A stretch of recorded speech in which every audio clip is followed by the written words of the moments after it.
चलिए देखिए, क्वेश्चन था कि print all Armstrong number from x to y।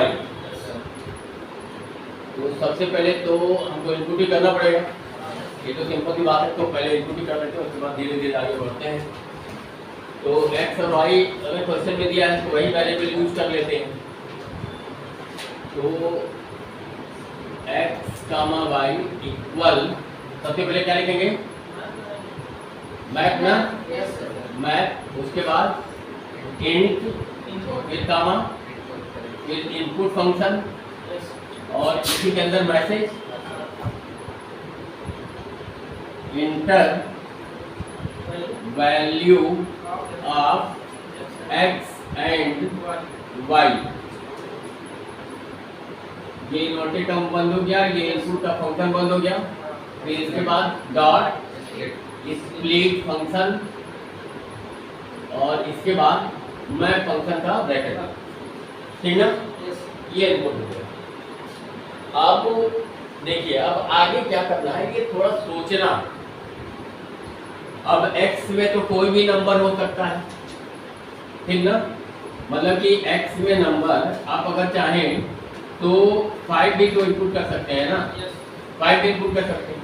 और y में कोई भी वैल्यू इनपुट कर सकते हैं। y इक्वल कुछ भी, मान लीजिए कि आपने इसमें y में कर दिया 10,000।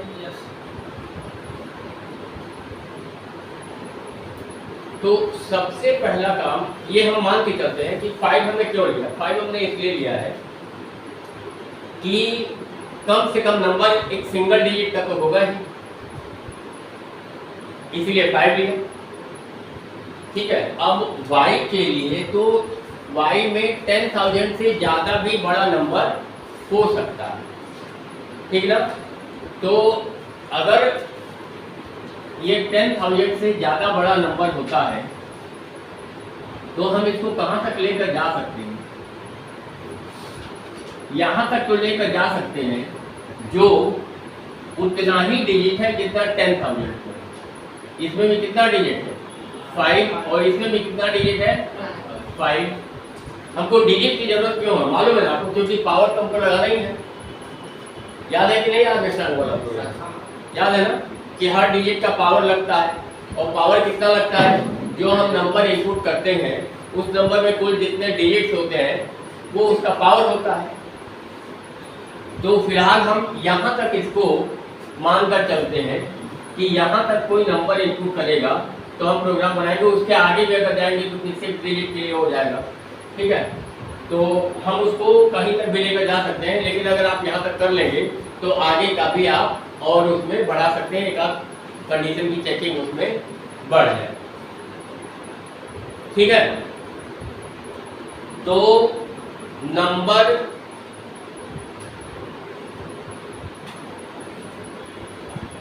इनपुट करने के बाद एक हम लूप यहां पर चलाएंगे while का, और while का लूप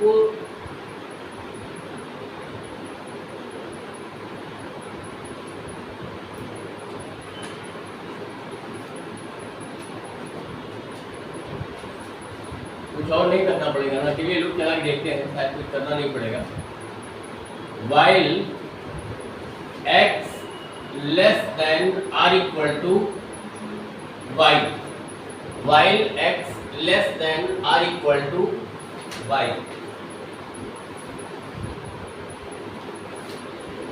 अब x का नंबर ऑफ डिजिट्स काउंट करना है, x का नंबर ऑफ डिजिट्स काउंट करना है, ठीक है। तो इसके लिए हमको कुछ वेरिएबल वगैरह लेना पड़ेगा और सम के लिए लेना पड़ेगा। तो हम यहाँ पर 2 वेरिएबल लेते हैं इस तरह से। जैसे एक चीज़ हम आपको बताया था कि c, s इक्वल टू, जैसे ऐसे बताया था आपको कि c, s इक्वल टू 0, ठीक है। तो इसमें कोई एरर आया? आप लोग प्रोग्राम किए कि नहीं? हो नहीं रहा था, ये वाला हो नहीं रहा था, एरर आ रहा था। इस लाइन में कि किसी और लाइन में? उस समय का याद नहीं कर रही। चलिए ठीक है, आप इसको ऐसे भी कर सकते हैं कि C equal to S equal to 0, ऐसे भी कर सकते हैं। ठीक है, तो अगर मान लीजिए कि इसकी वजह से अगर एरर आ रहा होगा C comma S equal to 0, अगर इसकी वजह से एरर आ रहा होगा तो अब ये एरर नहीं आएगा। C equal to S equal to 0 का मतलब ये होता है कि पहले 0 स्टोर होगा S में और फिर S की वैल्यू स्टोर होगी C में। बात समझ में आ गई? तो आप इसको इस तरीके से भी लिख सकते हैं। और अगर कोई प्रोग्राम में आपके एरर आता है, ठीक है, तो एरर को आप कहीं नोट कर लीजिए कि आपके किस प्रोग्राम में क्या एरर था, क्योंकि वहाँ पे एरर का नाम भी बताता है कि क्या एरर है, नेम बताता है। तो एरर का नेम अगर जैसे मान लीजिए कि कई बार सिंटैक्स एरर आता है, तो सिंटैक्स एरर का सिंपली मतलब ये होता है कि आपने किसी स्टेटमेंट को लिखने में गलती किया, ठीक है।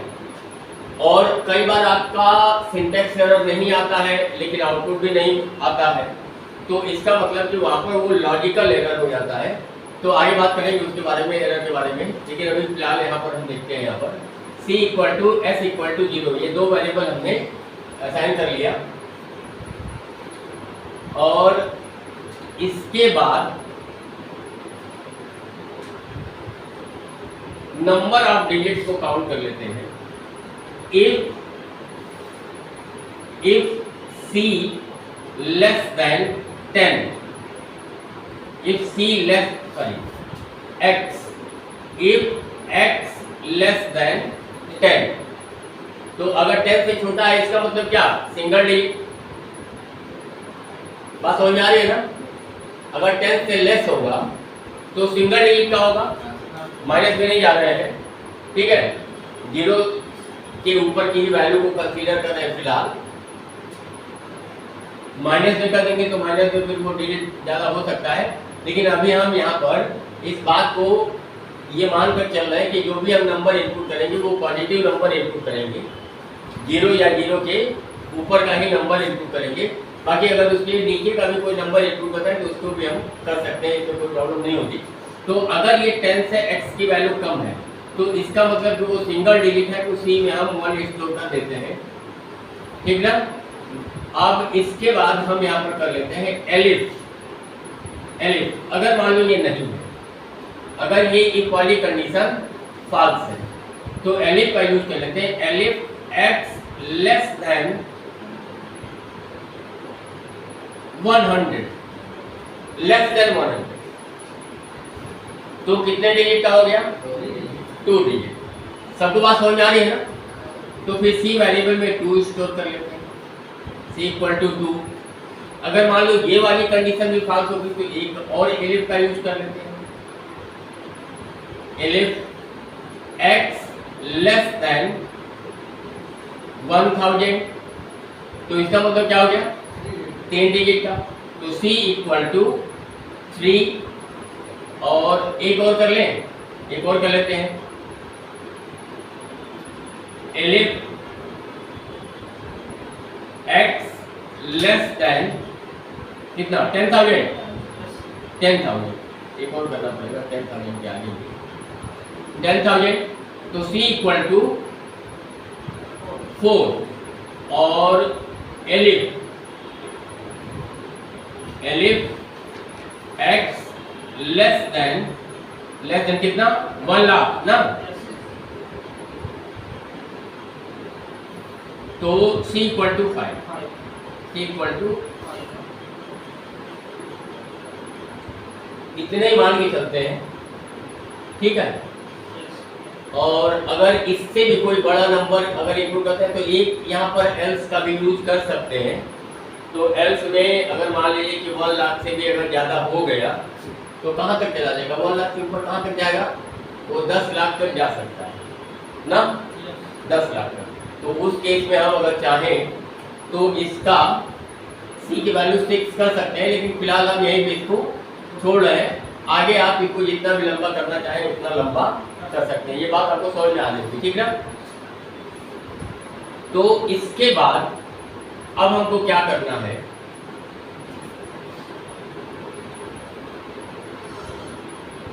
अब यहाँ पर एक लूप हमारा अब यहाँ पर चलेगा,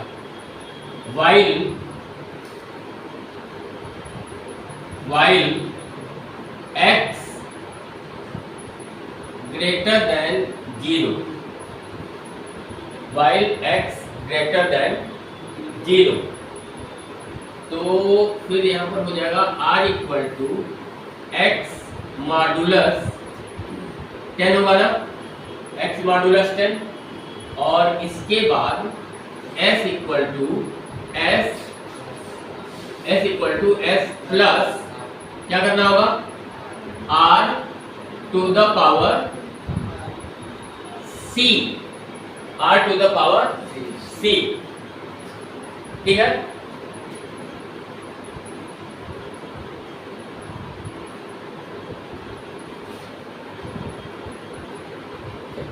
एक का और करना पड़ेगा, जो यहाँ पे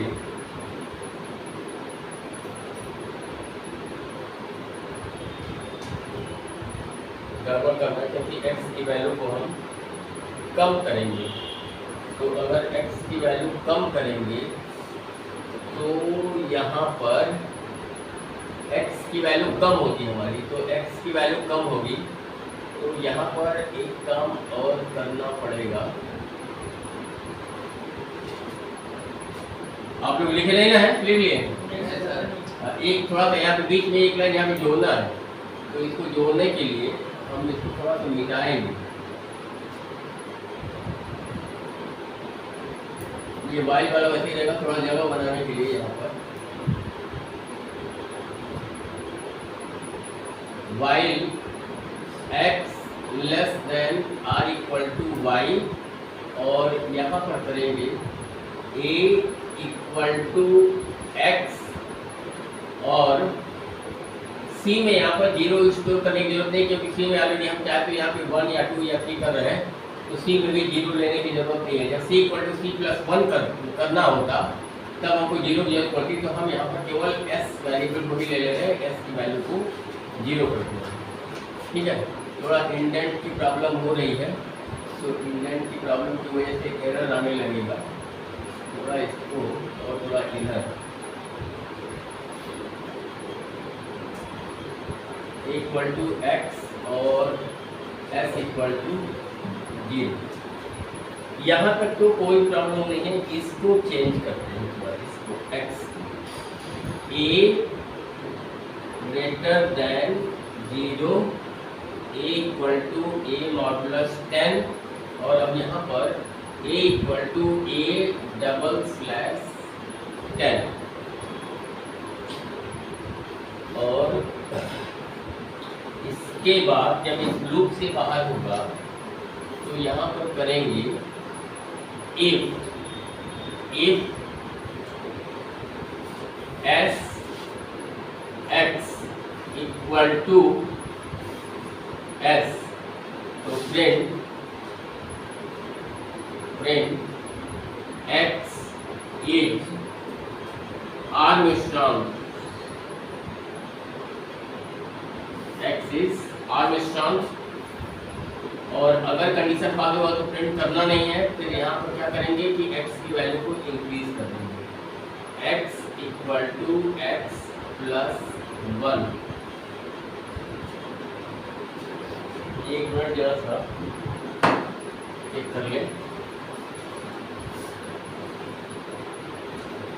इनपुट हो गया x less than r equal to y, a equal to x, s equal to 0, if x less than 10 then c equal to 1, and if x less than 100 c equal to, and if x less than 1000 c equal 3, and if x less than 1000 c equal 4, and if x less than 1 lakh c equal to 5, और while a greater than 0 r equal to a minus 10, और s equal to s plus r to the power c,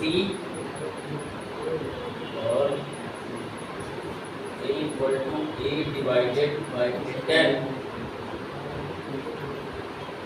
चलिए अब note कर लीजिए सही,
हो जाएगा तो बताइएगा।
हो गया, सब हो गया। चलिए अब इसको हम चेक करते हैं प्रोग्राम को। अब इस क्वेश्चन के लिए आपको एक बात समझना है कि जो नंबर इनपुट हो रहा है वो पॉजिटिव नंबर इनपुट होगा, क्योंकि उसके हिसाब से हम किए हैं, इस प्रोग्राम को बनाए हैं। और दूसरी बात, आपको ये जो प्रोग्राम हम यहाँ पर बनाए हैं इसको हम ये मानकर चल रहे हैं कि आप 99,999 तक का कोई भी वैल्यू इनपुट कर सकते हैं। अगर उससे भी बड़ी वैल्यू इनपुट करनी होगी तो ये जो लास्ट वाला एलिफ है, ये वाला, इसके आगे इसी तरह से और कंडीशन आगे बढ़ता चला जाएगा। ठीक है, और कुछ करना नहीं है। अगर ये कंडीशन आगे बढ़ेगा तो जैसे यहाँ पर c = 5 हुआ है तो आगे फिर उसके बाद क्या हो जाएगा, c = 6, उससे ये और आगे बढ़ेगा तो c = 7। इतना ही करना है और इसमें और आगे कुछ करना नहीं है। तो x की वैल्यू को इनपुट करते हैं पहले। तो x का कोई नंबर बताइए, कुछ इनपुट करिए। 120 120 मान लीजिए इनपुट हो गया x में, और y में भी कोई नंबर इनपुट कर लीजिए। कितना? 150। फिर तो कोई आपके संग नंबर शायद नहीं मिलेगा। 399 कर दिया। हाँ, तो ये मान लीजिए 399 ये नंबर इनपुट हो गया। ठीक है, तो अब यहाँ पर देखिए ये दोनों नंबर इनपुट हो गया x और y में। यहाँ पर चेकिंग हो रही है while x <= y, condition true है। तो यहाँ पर हमने x की वैल्यू को a में स्टोर किया। इसी को एक स्टेप में हम आपको समझाएंगे कि ये क्यों करने की जरूरत पड़ी। तो a = x माने a की वैल्यू हो गया 120। ठीक है, ये a वेरिएबल की हमको जरूरत क्यों पड़ी। ठीक है, आप इस बात को समझ लेंगे क्योंकि इसके पहले प्रोग्राम आप लोग बना चुके हैं। यहाँ पर अगर आप देखेंगे तो यहाँ पर हम a वेरिएबल की वैल्यू को कम कर रहे हैं, और एक बार कम होते होते ऐसा भी होगा कि a वेरिएबल की वैल्यू 0 हो जाएगी। बात समझ आ रही है ना, पहले जो लोग कर चुके हैं। तो अगर हम a वेरिएबल को यहाँ पर यूज नहीं करते और डायरेक्टली अगर x को ले लेते तो x की वैल्यू यहाँ पर कम होते होते 0 हो जाती, और उसको 0 होने के बाद फिर जब यहाँ पर आता और x = x + 1 होता तो 0 में एक और प्लस होता तो 1 हो जाता। बात समझ आ रही है ना। और हर बार वैसा ही होता, तो ये एक एंडलेस लूप में ये प्रोग्राम हमारा फंस जाता।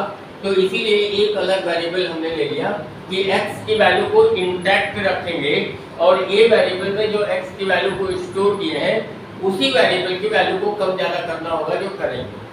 ठीक, इसके बाद यहाँ पर एक s वेरिएबल है। s वेरिएबल में हमने 0 स्टोर किया है, और s वेरिएबल को क्यों हम ले रहे हैं, क्योंकि उसी में हम सबका सम करने वाले हैं, इसलिए s वेरिएबल को लिया है और s वेरिएबल में 0 स्टोर कर दिया। अब यहाँ पर सबसे पहले जब कंट्रोल आएगा तो x को चेक करेगा, x < 10 नो, ये तो कंडीशन पास। ठीक, फिर कंट्रोल यहाँ पर आ गया एलिफ x < 100 नो, ये भी कंडीशन पास। फिर यहाँ पर आ गया एलिफ x < 1000 यस, क्योंकि 120 है। ठीक है, 1000 से लेस है तो फिर यहाँ पर क्या हो गया c इक्वल 3 और c इक्वल 3 होने के बाद अब वो आगे किसी भी एलिफ पर नहीं जाएगा, कंट्रोल किसी एलिफ पर नहीं जाएगा। जो एलिफ ट्रू हो जाएगा उसके ब्लॉक ऑफ स्टेटमेंट को एग्जीक्यूट करके उस एलिफ से बाहर निकलेगा। तो इससे बाहर निकलेगा तो कंट्रोल कहाँ आएगा, फिर यहाँ पर आ जाएगा कंट्रोल वाइल पर, ये वाइल पर आएगा। ठीक है, अब यहाँ पर वाइल में देखिए क्या होता है। वाइल में अब ए को यूज करें क्योंकि ए की वैल्यू को हमको कम करना है। A greater than 0, yes, condition true हो गया। तो यहाँ पर r equal to A modulus 10, तो r की वैल्यू कितनी हो जाएगी बताइए, बोलिए। 120 को 10 से डिवाइड करेंगे तो रिमाइंडर वैल्यू कितना होगा, 0 होगा। ठीक है, इसमें इतना सोचने की बात नहीं है। ठीक है, बस आप इतना जानते रहिए कि किसी भी नंबर को अगर 10 से डिवाइड करेंगे तो लास्ट डिजिट उसका रिमाइंडर होगा। किसी भी नंबर को अगर आप 10 से डिवाइड करेंगे तो लास्ट डिजिट रिमाइंडर होगा। तो इतना कुछ सोचने की बात ही नहीं है, भाग वक्त देने की आपको जरूरत नहीं है, डिवाइड करने की जरूरत नहीं है। तो ये 120 को हम डिवाइड कर रहे हैं 10 से, रिमाइंडर लेना है तो रिमाइंडर क्या होगा, 0 होगा। r वेरिएबल में 0 स्टोर हो गया। अब इसके बाद यहाँ पर देखिए s equal to S plus r to the power c, r to the power c। अब r की वैल्यू ही 0 है तो पावर क्या कुछ भी लगा लीजिए, 0 ही होगा।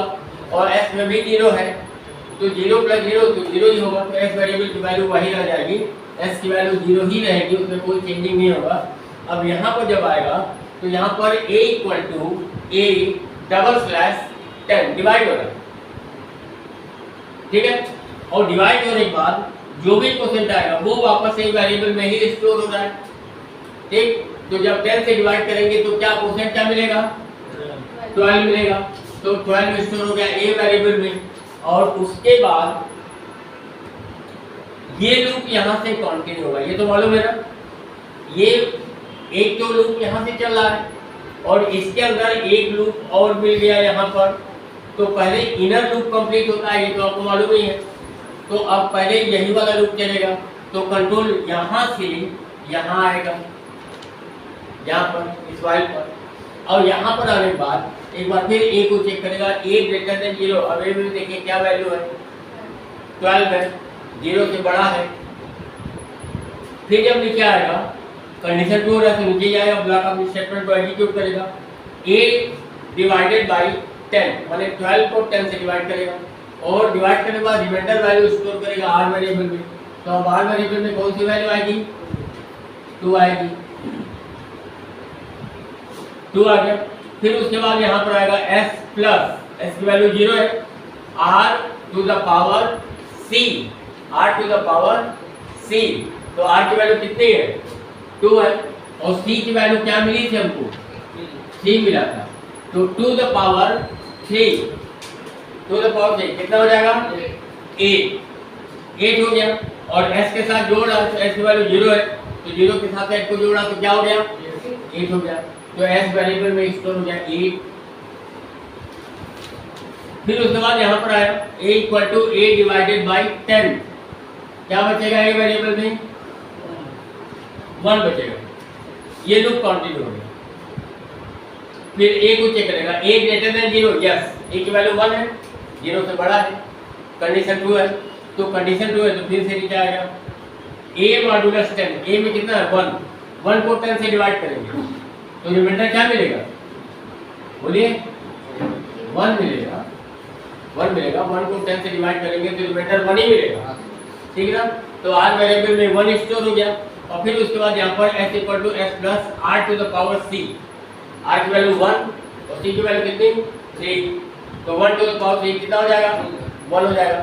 और s की वैल्यू कितनी है पहले से, 8 है, तो 8 प्लस 1 कितना हो जाएगा, 9 हो गया। फिर उसके बाद यहाँ पर a equal to a divided by 10। अब a वेरिएबल की वैल्यू क्या हो जाएगी, 0 हो गया, a की वैल्यू 0 हो गया। और यहाँ से ये लूप कंटिन्यू हो गया। अब यहाँ चेक करेगा a ग्रेटर देन 0, नो, ठीक है। अब उसके बाद जब ये y का कंडीशन साथ होगा तो यहाँ पर इक्वल कंट्रोल आएगा यहाँ पर।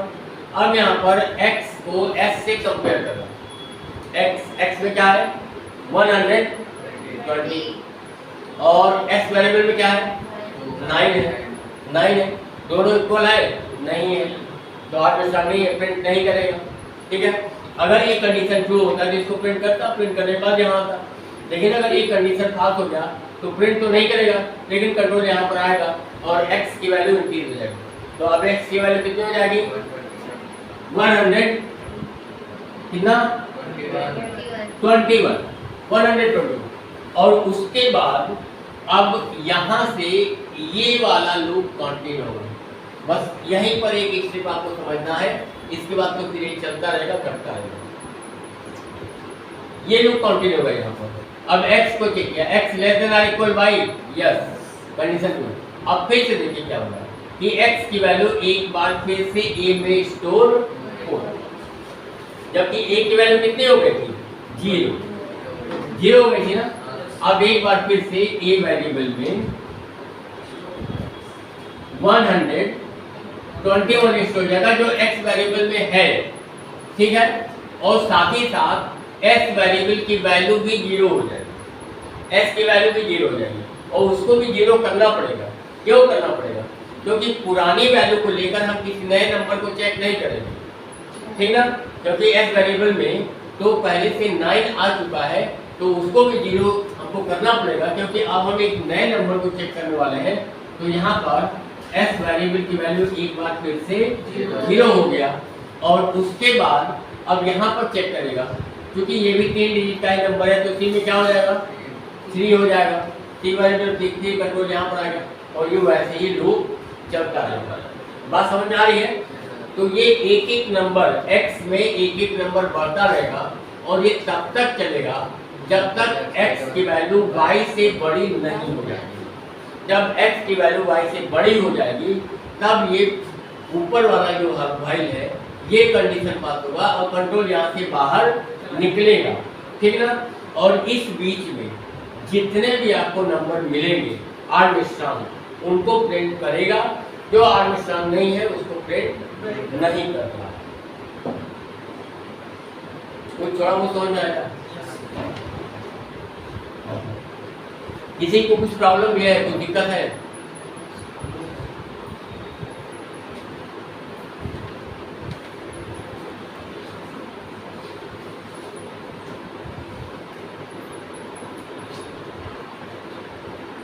चलिए इसके आगे थोड़ा अब कुछ नए प्रोग्राम, कुछ पैटर्न वगैरह के प्रोग्राम बनाते हैं। ठीक है, तो चलिए एक क्वेश्चन लिखिए।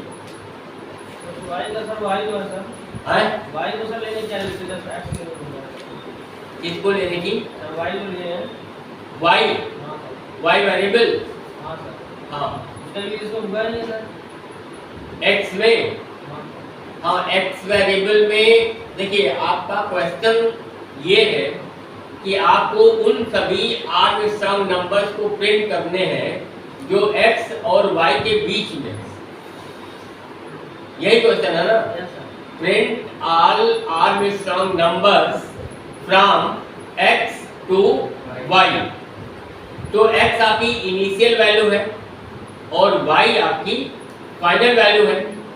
ठीक है, तो x से स्टार्ट करेंगे चेक करना कि x है कि नहीं है आर्मस्ट्रांग। x के बाद का अगला नंबर चेक करेंगे, फिर अगला नंबर चेक करेंगे, तो कहाँ तक चेक करेंगे? y तक चेक करेंगे ना। तो y तो रखना पड़ेगा ना। अगर y से हम कंडीशन की चेकिंग नहीं करेंगे और x की वैल्यू को इंक्रीज करते जाए तो वो तो इंक्रीज होता ही जाएगा ना, कहीं रुकेगा ही नहीं। तो कहीं तो रोकना पड़ेगा ना। तो कहाँ तक रोकना है? तो y की जो वैल्यू इनपुट किए रहेंगे वहां तक उसको रोकना है।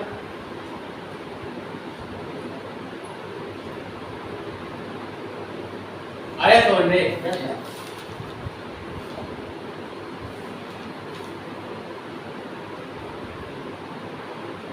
और किसी के मन में कुछ सवाल आ रहा है?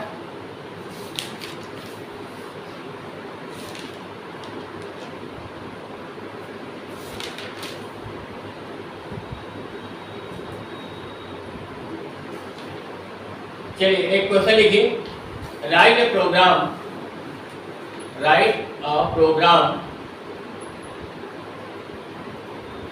to print following format,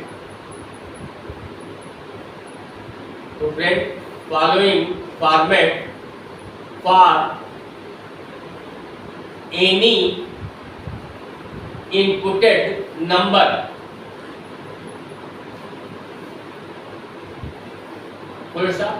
if inputted number is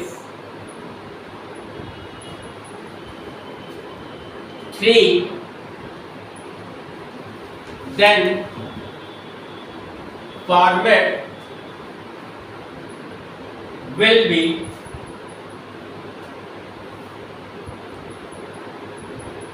नीचे लिखिएगा, ऐसा फॉर्मेट होगा। अगर 3 इनपुट हो गया तो ऐसा फॉर्मेट 1 1 2 1 2 3,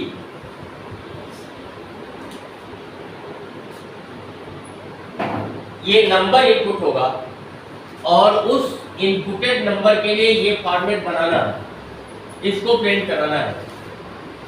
तो हम यहाँ पर एक एग्जांपल ले रहे हैं कि अगर मान लो आपने 3 इनपुट कर दिए तो ऐसा फॉर्मेट होना चाहिए, और अगर 4 इनपुट कर दिए तो ये फॉर्मेट एक लाइन और आगे बढ़ेगा।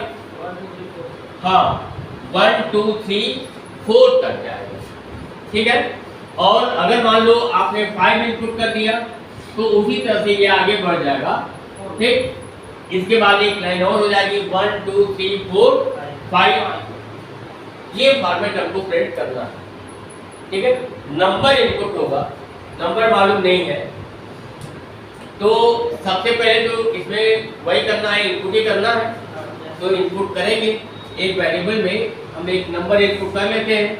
तो मान लो हमने n में इनपुट कर लिया, n equal int input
note कर लीजिए, फिर समझते हैं इसको।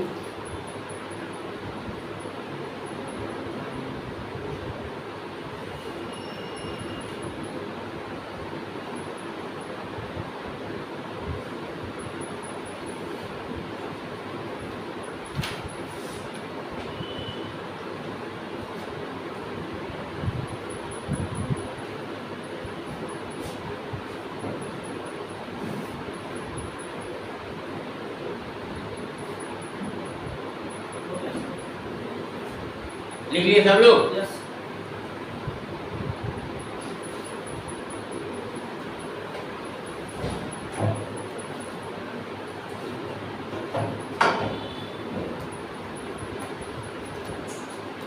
अब इसको भी जाते हैं, अब नंबर इनपुट करके इसको चेक करते हैं। बोलिए नंबर क्या इनपुट करें?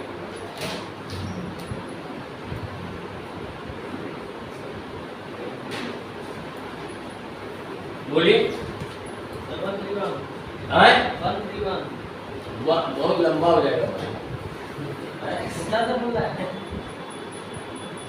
नहीं बोल तो सकते 1 से 1 भी, लेकिन यहाँ पर चेक करने के लिए वो बहुत लंबा प्रोसेस हो जाएगा, ठीक है। क्योंकि वो फॉर्मेट देखो कि अगर आप 4 इनपुट कर रहे हो तो वो 4 लाइन में पूरा प्रिंट हो रहा है, और 1 से 1 अगर इनपुट कर दोगे तो 131 लाइन तक वो पूरा फॉर्मेट प्रिंट हो जाएगा, ठीक है। और उतना चेक करने में कई घंटा लग जाएगा यहाँ पे। 1 11 वो भी थोड़ा बड़ा हो गया, ठीक है। n में 4 इनपुट करते हैं, 4। अगर ये 4 के लिए सही होगा तो फिर किसी भी नंबर के लिए सही होगा, क्योंकि लॉजिक तो वही है। किसी भी नंबर के लिए लॉजिक हमको चेंज करने की जरूरत नहीं है। अगर ये 4 के लिए सही होगा तो 7 के लिए भी सही होगा, 10 के लिए भी सही होगा, 20 के लिए भी सही होगा, किसी भी नंबर के लिए सही होगा, ठीक है। क्योंकि लॉजिक आपकी सही होनी चाहिए। अगर लॉजिक सही है तो आपका प्रोग्राम, आप कोई भी नंबर इनपुट करेंगे उसके लिए फॉर्मेट प्रिंट हो जाएगा। तो मान लो हमने यहाँ पर n वेरिएबल में 4 इनपुट कर लिया, उसके बाद a वेरिएबल में हमने 1 स्टोर किया। अब देखिए फॉर्मेट जो प्रिंट हो रहा है, एक बार फिर इनको फॉर्मेट को लिखते हैं। ये फॉर्मेट हमारा प्रिंट होगा 1 1 2 1 2 3 1 2 3 4, ठीक ना। ये फॉर्मेट हमारा प्रिंट होगा ऐसे। अब इसके पीछे की लॉजिक थोड़ा समझ लीजिए। लॉजिक समझ लीजिए कि प्रोग्राम हमने क्यों बनाया, कैसे बनाया, ठीक है। क्यों नहीं बनाया, कैसे बनाया प्रोग्राम को। तो आप यहाँ पर देख रहे हैं कि अगर हमने n में 4 इनपुट किया तो ये पूरा फॉर्मेट हमारा 4 रो में प्रिंट हो रहा है, 4 रो में, ठीक है। और अगर हम 5 इनपुट कर देंगे तो पूरा फॉर्मेट हमारा 5 रो में प्रिंट होगा। ये बात समझ रहे हैं ना। तो ये जो पहला रो है, इस रो का हम मान लेते हैं नंबर 1, इस रो का नंबर 2, इस रो का नंबर 3 और इस रो का नंबर 4। अगर और आप बड़ा नंबर इनपुट करेंगे तो उसी तरह से रो आगे बढ़ेगा। अब एक बात समझिए कि जो रो का नंबर है, रो नंबर क्या, 1, रो नंबर 1, उस रो में उतना ही एलिमेंट प्रिंट हो रहा है। अगर रो नंबर 1 है तो उस रो में 1 एलिमेंट प्रिंट हो रहा है। ये 1 एलिमेंट यहां पर प्रिंट हो। और अगर रो नंबर 2 है तो उस रो में 2 एलिमेंट प्रिंट हो, 1 और 2। और अगर रो नंबर 3 है तो उस रो में 3 एलिमेंट प्रिंट हो। और रो नंबर अगर 4 है तो उसमें 4 एलिमेंट। तो किसी भी पर्टिकुलर रो में कितना एलिमेंट प्रिंट करना है, इसकी काउंटिंग हम कैसे कर लेंगे, रो नंबर की वैल्यू से, रो नंबर की वैल्यू से, कि किसी भी पर्टिकुलर रो में कितना एलिमेंट प्रिंट करना है उसको हम उससे काउंट कर लेंगे या उससे हम चेक कर लेंगे। अब आप ये समझ लीजिए कि ये जो a वेरिएबल हमने यूज किया, a वेरिएबल वो रो नंबर के लिए ही है। और चूंकि पहला रो 1 ही होगा इसलिए a वेरिएबल में 1 स्टोर किया, ठीक। अब इसको मिटाते हैं, ठीक। अब इसकी जरूरत नहीं है। अब आपको जो समझाना था वो बता दिए। और उसके बाद a वेरिएबल में 1 स्टोर हो गया। यहाँ पर देखिए while से ये चेकिंग हो रही है, while a less than or equal to n, condition true है ना, यस कंडीशन ट्रू है। कंडीशन ट्रू तो यहाँ पर आ गया b वेरिएबल में 1 स्टोर किया। अब पूछेंगे b वेरिएबल क्या है, तो b वेरिएबल एक्चुअली वही एलिमेंट है जो प्रिंट होना है। b वेरिएबल वही एलिमेंट है जो प्रिंट होना है फॉर्मेट में, ठीक है। तो हर रो का शुरुआत कैसे हो रहा है, 1 से। पूरा फॉर्मेट देख लीजिए, पहले रो का शुरुआत 1 से, दूसरे रो का भी शुरुआत 1 से, तीसरे रो का भी शुरुआत 1 से। बात समझ में आ रही है ना। तो b वेरिएबल की वैल्यू को हमने 1 रख लिया। अब यहाँ पर एक while का लूप और चला है, while b less than or equal to a। b की वैल्यू कितनी, 1, a की वैल्यू कितनी, 1, दोनों इक्वल है, कंडीशन ट्रू है, b की वैल्यू प्रिंट कर रहा है ना। तो b की वैल्यू कितनी है, 1 है, तो ये 1 को प्रिंट कर दिया, 1 को प्रिंट कर दिया। और 1 को प्रिंट करने के बाद उसी रो में कंटिन्यू प्रिंटिंग के लिए ये भी लगा हुआ है एंड इक्वल स्पेस, मतलब उसी रो में और आगे प्रिंटिंग होगी। अगर होनी होगी तो होगी, नहीं होनी होगी तो नहीं होगी, ठीक है। अगर कंट्रोल यहाँ पर दोबारा आ जाएगा तो प्रिंट करेगा उसी लाइन में, नहीं आएगा तो नहीं करेगा। अब उसके बाद यहाँ पर हो गया b = b + 1, तो b वेरिएबल की वैल्यू कितनी हो गई, 2 हो गई, 2 हो गई, और इसके बाद ये लूप यहाँ से कंटिन्यू हो जाएगा। ठीक, अब ये बी को चेक करेगा, B less than or equal to A, pass हो गया। बी की वैल्यू 2 हो गई है और ए की वैल्यू 1 है, 1 है, तो ये कंडीशन फाल्स हो गया, कंडीशन फाल्स हो गया, तो यहाँ आ गया। ये क्या करेगा, लाइन को चेंज करेगा। इसके पहले भी आप इसको यूज किए हैं, तो इसके पहले भी लाइन को चेंज करने के लिए यूज किए हैं, तो ऐसे किए हैं,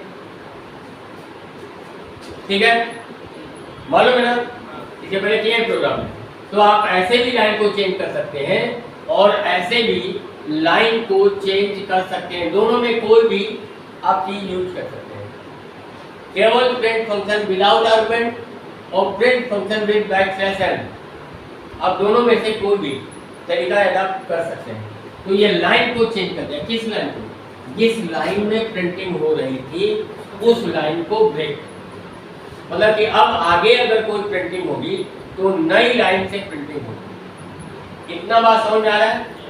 लाइन को ब्रेक करने की जरूरत क्यों पड़ी? इसलिए कि जब हम यहाँ पर प्रिंट करा रहे थे तो हम यहाँ पर इसको कमांड दे चुके थे कि अगर आगे कोई प्रिंटिंग होगी तो उसी लाइन में कंटिन्यू करना है, तो इसके इफेक्ट को खत्म करने के लिए यहाँ पर हमको न्यू लाइन का यूज करना पड़ा। बात समझ में आया कुछ? अब उसके बाद यहाँ पर देखिए a equal to a plus 1, अब a वेरिएबल की वैल्यू कितनी हो जाएगी, 2 हो जाएगी। a की वैल्यू 1 है और a वेरिएबल की वैल्यू 2 हो गई, और यहाँ से ये आउटर लूप ये कंटिन्यू होगा y।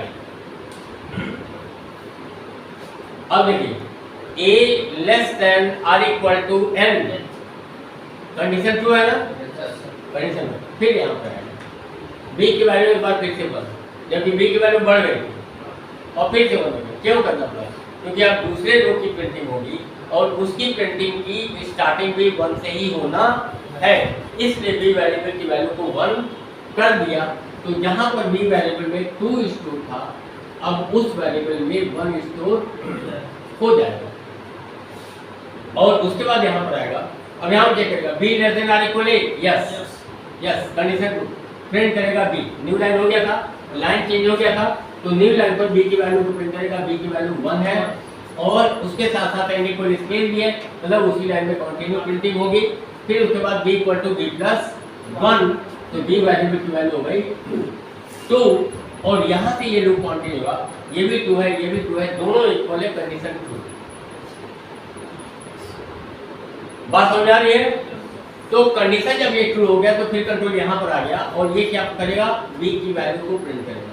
तो b की वैल्यू कितनी है, 2 है। लाइन चेंज अभी तक नहीं हुआ, अभी तक लाइन चेंज नहीं हुआ है, तो उसी लाइन में उसको प्रिंट किया, और प्रिंट करने के बाद ये अभी कह रहा है कि आगे भी उसी लाइन में प्रिंटिंग होगा, ये कह रहा है कि आगे उसी लाइन में प्रिंटिंग होगा, और फिर b equal to b plus 1 हो गया, तो b वेरिएबल की वैल्यू कितनी हो गई, 3 हो गई, और उसके बाद ये लूप यहाँ से कंटिन्यू होगा, तो अब ये 3 हो गया है, ये 2 है, condition false, condition false.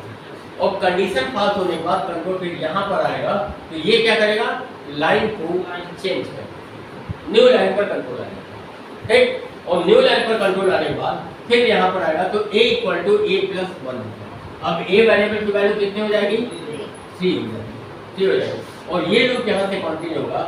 a variable की वैल्यू 3 है और n की वैल्यू कितना है, 4 है, 4 है, तो ये अभी तक कंडीशन ट्रू हो रहा है। फिर से यहाँ पर आएगा b की वैल्यू एक बार फिर से 1, देखिए b की वैल्यू 3 हो गया था, और b की वैल्यू को फिर से 1 किया, जब लाइन को चेंज किया, रो नंबर चेंज किया, तो b की वैल्यू को फिर से 1 किया, तो जब नए लाइन की प्रिंटिंग 1 से होनी है, तो b वेरिएबल की वैल्यू 1 हो गया।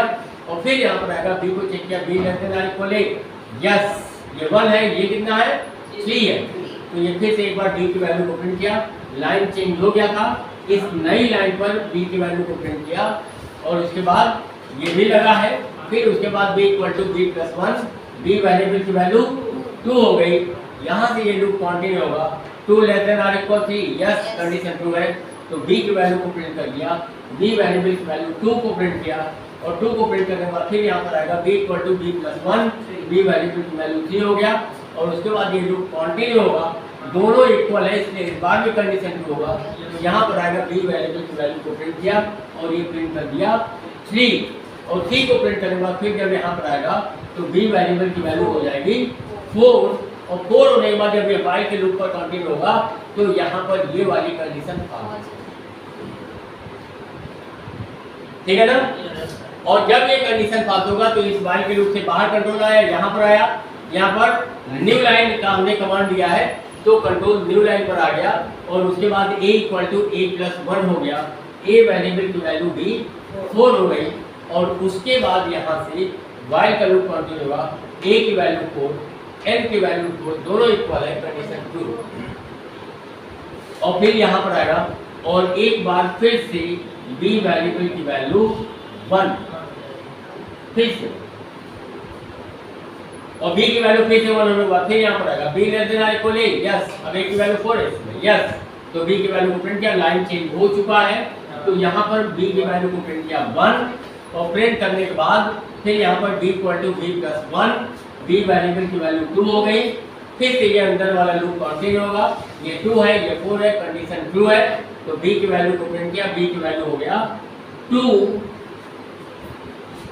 फिर b = b+1, b वेरिएबल की वैल्यू 3 हो गई, ये लूप कंटिन्यू होगा, c ≤ a, यस, तो b की वैल्यू को प्रिंट किया, b वेरिएबल की वैल्यू 3, यहाँ पर आकर इसने c को प्रिंट किया, c को प्रिंट करने के बाद फिर यहाँ पर b = b+1, b वेरिएबल की वैल्यू 4, फिर से ये लूप कंटिन्यू होगा, दोनों इक्वल है, कंडीशन ट्रू हो रहा है, तो b वेरिएबल की वैल्यू को प्रिंट करेगा, 4 को प्रिंट करेगा, ये 4 को प्रिंट किया, और 4 को प्रिंट करने के बाद फिर यहाँ पर आएगा b = b+1, b वेरिएबल की वैल्यू 5 हो जाएगा। अब जब ये लूप कंटिन्यू होगा तो ये 5 हो गया, ये 4 है, कंडीशन पास हो गया, लेस भी नहीं है, इक्वल भी नहीं है, कंडीशन पास, यहाँ पर आएगा न्यू लाइन होगा, यहाँ पर आएगा a = a+1 होगा, a वेरिएबल की वैल्यू 5 होगी, और उसके बाद ये लूप यहाँ से कंटिन्यू होगा, तो अब ये 5 हो गया है, ये 4 है, ये लेस नहीं है, ये इक्वल भी नहीं है, कंडीशन पास हो रहा है, तो इस while के लूप से बाहर निकलेगा और प्रोग्राम का एंड हो जाएगा। इस तरीके से ये हमारा फॉर्मेट प्रिंट हो रहा है। कुछ थोड़ा बहुत समझ आया? आप सोचो कि 131 इनपुट किए होते क्या होता है, और को चेक करने में इतना टाइम लगा, ठीक है। अब इतना मान लो कि अगर ये प्रोग्राम 4 के लिए सही है तो आप कोई भी नंबर इनपुट करोगे वो प्रोग्राम आपको आउटपुट दे देगा, लेकिन ये भी समझ लेना कि आपके कंप्यूटर की स्क्रीन की साइज कितनी है। बात समझ में आ रही है ना? आपके स्क्रीन की साइज में कितना रो में फॉर्मेट प्रिंट हो सकता है, ये भी देख लेना, ठीक है। क्योंकि अगर मान लो 131, इसका मतलब कि 131 लाइन तक वो फॉर्मेट प्रिंट होगा ना, तो फिर स्टार हो जाएगा स्क्रीन, क्योंकि एक बार में स्क्रीन पर 131 रो तो प्रिंट हो नहीं सकता, ज़्यादा से ज़्यादा 20, 22, 25 रो इतना ही प्रिंट होगा ना। तो अगर ज़्यादा आप प्रिंट करेंगे, ज़्यादा नंबर इनपुट करेंगे तो क्या स्टार हो जाएगा, तो फिर जब स्टार हो जाएगा तो बाद में आप देखेंगे तो पूरा एक पूरा वो रेक्टेंगल की तरह आपको दिखाई देने लगेगा, तो आपको फॉर्मेट ऐसा दिखेगा। बात समझ आ रही है? ऊपर वाला जब स्टार हो जाएगा तो नीचे जब बड़े बड़े आ रहे हैं तो वो सारा क्या हो जाएगा, पूरा आपको रेक्टेंगल दिखाई देने लगेगा, तो कहेंगे कि ये प्रोग्राम को गलत नहीं है, ठीक है। हमने ज़्यादा नंबर इनपुट कर दिया, आप इस तरह से 4, 5, 6, 7, 8, 9 इस तरह से चेक इनपुट करके चेक करिए, ठीक है। किसी को दिक्कत है कुछ? तो चलिए आज के लिए इतना ही रहते हैं, ठीक ना। इसके आगे फिर कल देखते हैं प्रोग्राम कुछ और आगे बढ़ते हैं। अपने दोस्तों को बोलिए कि होली खत्म हो गई है,